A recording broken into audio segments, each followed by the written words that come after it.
خوش نصیب ہے وہ لوگ جس کی صبح کا آغاز سجدوں سے ہوتا ہے، اور کتنے بد نصیب ہیں وہ لوگ کہ صبح چڑیاں بھی رب کی تسبیح بولیں، حشرات الارض بھی اس کی تقدیس کے ترانے پڑھیں، میں نے خمرے بلبل سب اس کی تقدیس کے گیت گائیں، اور حشرات الارض تک اس کی تقدیس کے ترانے پڑھیں، اور یہ اشرف المخلوقات ہونے کے باوجود نیند کے خراٹوں میں ہو، تو خوش نصیب وہ ہے کہ جس کو پنج گانا سجدوں کی توفیق نصیب ہو۔ قیامت کے دن اللہ تعالیٰ جل شانہ اپنے حضور بندوں کو سجدہ ریز ہونے کا حکم دے گا۔ آج کوئی سجدہ کرتا ہے یا نہیں کرتا تو اس دن نہیں چاہے گا کہ میں سجدہ نہ کروں، اس دن تو وہ جھکنا چاہے گا، لیکن بے نمازی کی کمر اکڑ جائے گی، آرزو رکھنے کے باوجود وہ سجدہ ریز نہیں ہو سکے گا۔ اور آپ جانتے ہیں قیامت کے دن جس صف میں نمرود، فرعون، حامان، قارون دشمنان خدا کھڑے ہوں گے، اس صف میں بے نمازی کو کھڑا کر اللہ، کوئی شخص یہ گوارا کرتا ہے جہاں اللہ اس کے رسول کے دشمن کھڑے ہوں میں بھی وہاں، اور اس صف پہ رحمتیں نہیں لعنتیں برس رہی ہوں گی، تو کیا بد نصیبی ہوگی ان لوگوں کے لیے جنہیں سجدوں کی توفیق نہیں۔ میں بار بار کہتا ہوں کہ جب اللہ کسی سے ناراض ہوتا ہے رزق نہیں چھینتا، آب و دانہ بد نہیں کرتا، چاند سورج کو اس کے آنگن میں روشنی ڈالنے سے روکتا نہیں، ہواؤں کو آکسیجن کو نہیں روکتا، جب اللہ کسی سے ناراض ہو جاتا ہے سجدے کی توفیق چھین لیتا، اسے اپنے حضور جھکنے کی توفیق نہیں دیتا، تو اس کی جناب سے سجدوں کی توفیق مانگو۔ خوش نصیب ہیں وہ لوگ جو اپنے زندگی کو سجدوں سے آباد رکھتے ہیں۔ زندگی آمد برائے بندگی، زندگی بے بندگی شرمندگی۔ جس زندگی کے اندر سجدہ ہی نہیں ہے، جھکنا ہی نہیں ہے، وہ زندگی زندگی ہی نہیں ہے، وہ چوپایوں سے بدتر کہلائے گا جو اللہ کے حضور سجدہ ریز ہونا نہیں جانتا۔ یہ درخت حالت قیام میں ہے، چوپائے حالت رکوع میں ہے، یہ مینڈک تشہد کے عالم میں، حشرات الارض سجدے میں ہے، انسان اشرف المخلوقات ہے، اس کی عبادت کو تمام عبادات کا جامع بنایا گیا، اور جسے نہ سجدہ نصیب ہے، نہ قیام اور رکوع اس کی حضور نصیب ہے، تو پھر وہ چوپایوں سے بھی بدتر چلا جائے گا۔ امام غزالی بولے اللہ نے 3 طرح کی مخلوقیں پیدا کی ہیں، ایک مخلوق وہ ہے کہ جس میں فہم و شعور، عقل و ادراک نہیں رکھا گیا، صرف شہوات رکھی گئی۔ ایک مخلوق وہ ہے جس میں شہوات نہیں رکھی گئی، فہم و ادراک رکھا گیا، اور تیسری مخلوق وہ ہے جس میں عقل و خرد بھی رکھی گئی ہے اور شہوات کی آزمائش میں بھی ڈالا گیا ہے۔ جس میں صرف شہوات ہیں وہ چوپائے ہیں، بہائم ہیں، حشرات الارض ہیں۔ جن میں عقل و شعور اور فہم رکھا گیا، شہوات نہیں رکھی گئی، وہ فرشتے ہیں، اور جس میں یہ دونوں چیزیں رکھی گئی ہیں وہ حضرت انسان ہے۔ اب اگر یہ اپنی شہوات کو، خواہشات نفسانیہ کو قابو میں کر لیتا ہے اور عقل و خرد سے کام لیتا ہے تو فرشتوں سے بھی بہتر کہلاتا ہے، اور اگر یہ اپنی خواہشات کا غلام بن جاتا ہے تو چوپایوں سے بھی بدتر۔ تو ہم اس دو راہے پہ کھڑے، اللہ نے ہمیں بتا دیا، خیر کا رستہ بھی بتا دیا، شر کا رستہ بھی بتا دیا۔ انا ادیناہ السبیل اما شاکرا، حضرت انسان کو اللہ نے ہدایت سے معلوم نہیں رکھا، واضح میں اس کائنات کا پہلا انسان، پہلا نبی، کبھی بھی حضرت انسان کو اللہ نے ہدایت سے معلوم نہیں، اور فطری اور جبلی ہدایت اللہ نے حضرت انسان سے اور کہ یہ ہدایت جبلی ہے، یہ تو اللہ نے جانوروں کی ان کی فطرت کے اندر بھی رکھا ہے۔ وہ آپ نے کبھی دیکھا ہو کہ جب گروپ بیٹھ جائے اور ضد کرے کہ میں اب انڈے نہیں کھاؤں،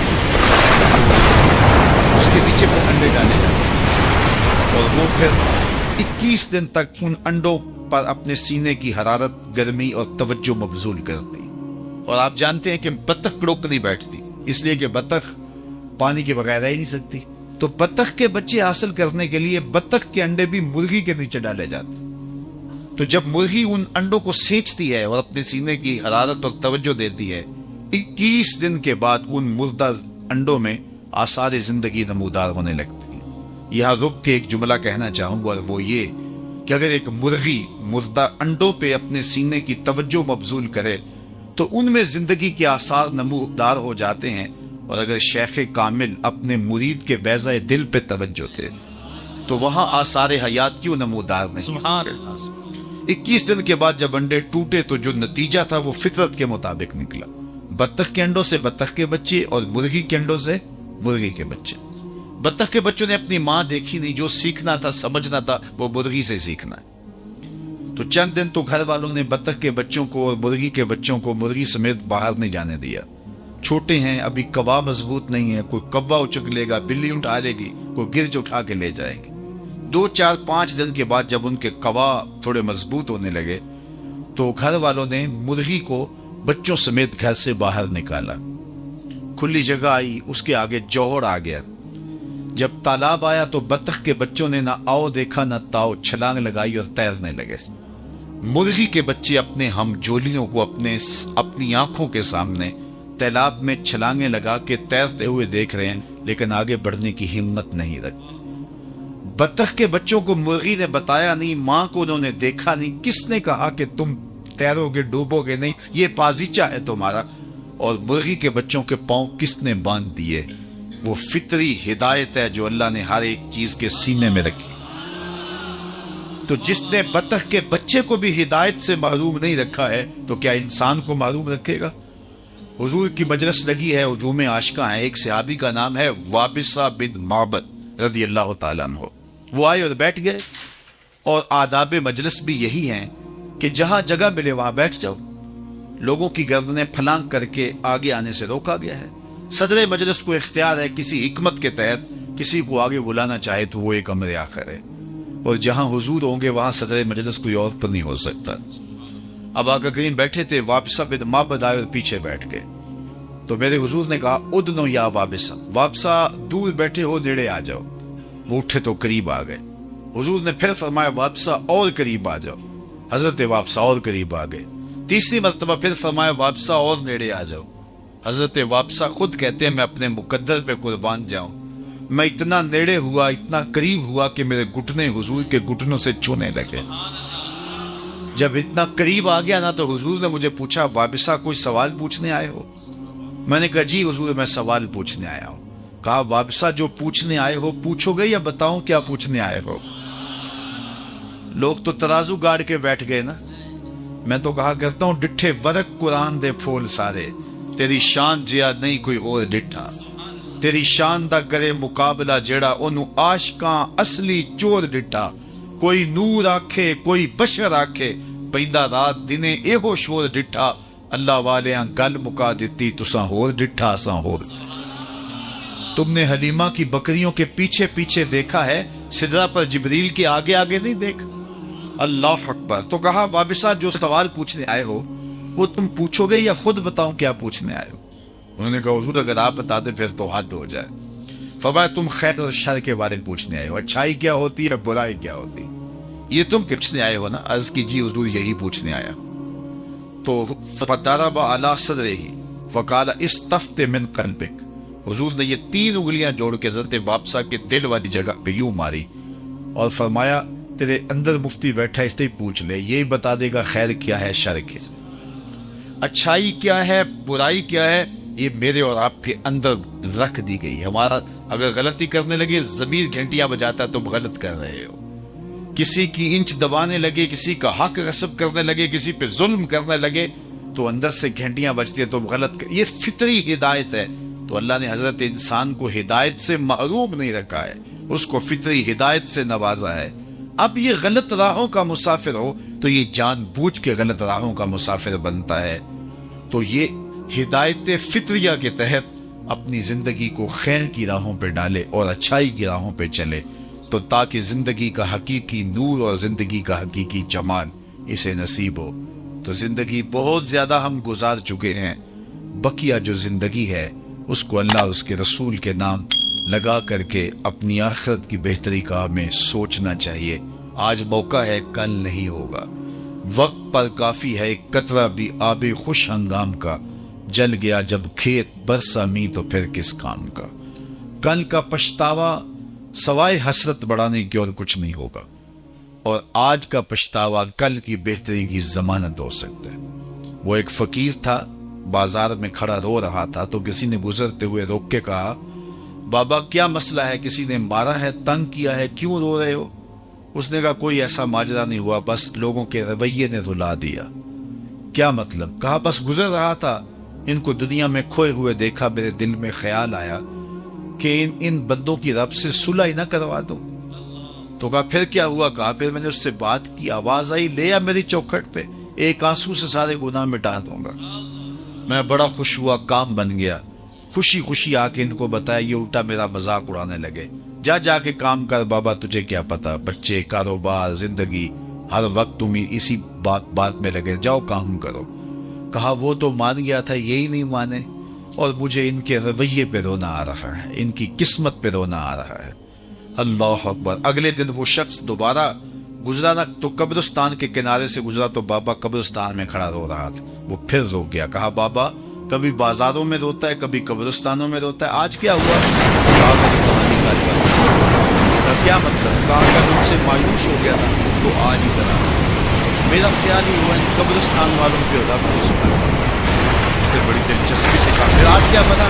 کہا آج یہ مان گیا، وہ نہیں مان گیا، کل وہ مانتا تھا، وہ آج یہ مان گیا، تو آج ہم مان گئے تو وہ تو ہمارا ہے مان، وہ تو ایک آنسو سے سارے دفتر بتیوں کے کھول آئے، وہ تو مائل بکرم ہے، وہ سائل تو بن کے آئے، وہ چھوڑی تو بن کے آئے۔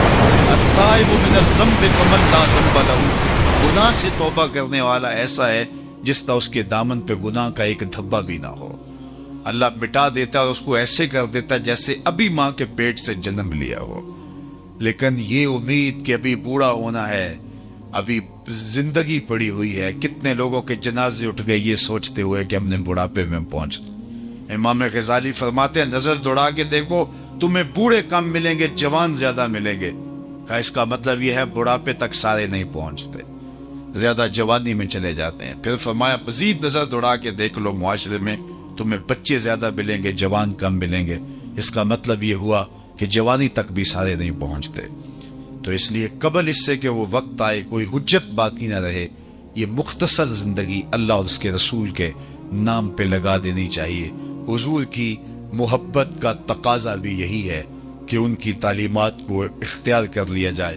میرے حضور نے فرمایا کن فی الدنیا کأنک غریب او کعابر سبیل، دنیا میں اس طرح رہو جس طرح کوئی اجنبی رہتا ہے یا سڑک عبور کرنے والا۔ جب سڑک عبور کرتے ہیں تو آپ دائیں بائیں سے دیکھ کے گزر جاتے ہیں، بس زندگی گزار جاؤ۔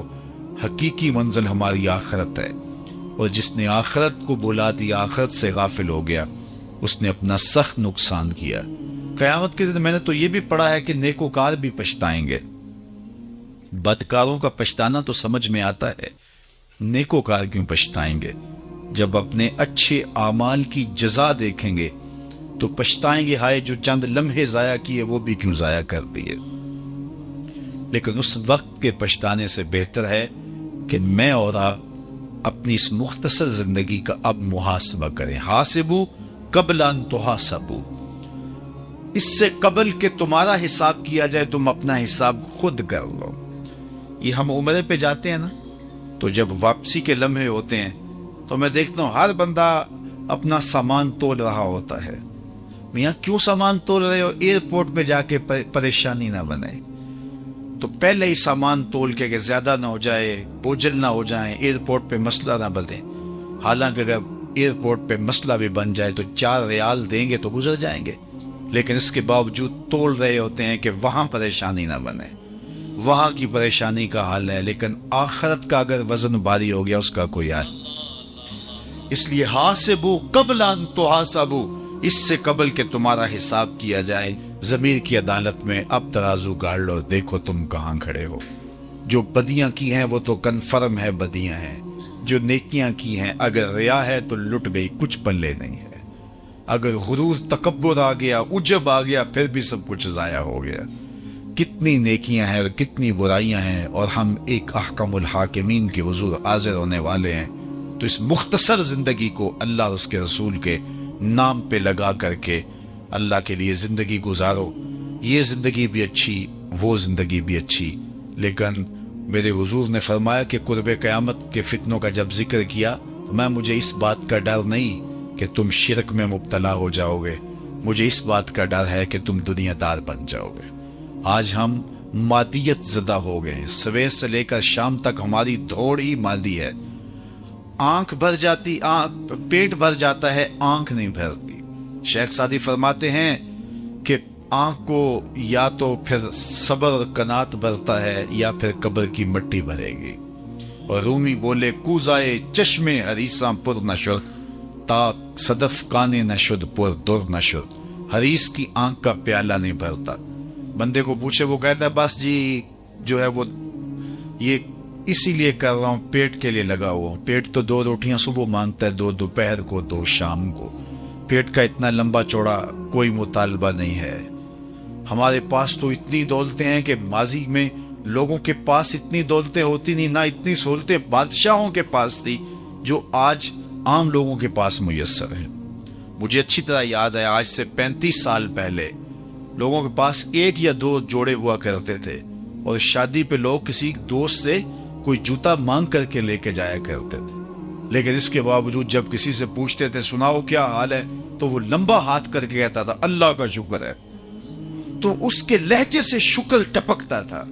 اور آج کسی خوشحال سے بھی پوچھ لیں کہ جس کے اتنے لباس ہے کہ بدلنے کی باری نہیں آتی، موسم گزر جاتا ہے، اور اسے پتا نہیں کہ اس کے پاس دولت کتنی ہے، تو اسے پوچھا جائے کیا حال ہے، تو وہ کہتا ہے ٹھیک ہے، گزر اوقات ہو ہی رہی ہے۔ ناشکری پھیل گئی۔ اللہ اکبر۔ تو میں ایک دن گزر رہا تھا راستے سے، تو بچے غباروں سے کھیل رہے تھے، تو غبارہ پھوڑتے نا جب، تو پھر وہ کہہ کے لگاتے، ہنستے، تو میں رک گیا اور مجھے اپنے بچپن کی کہانیاں یاد آنے لگی، لوٹ گیا نا اپنے بچپن کی طرح۔ وہ کیا کسی نے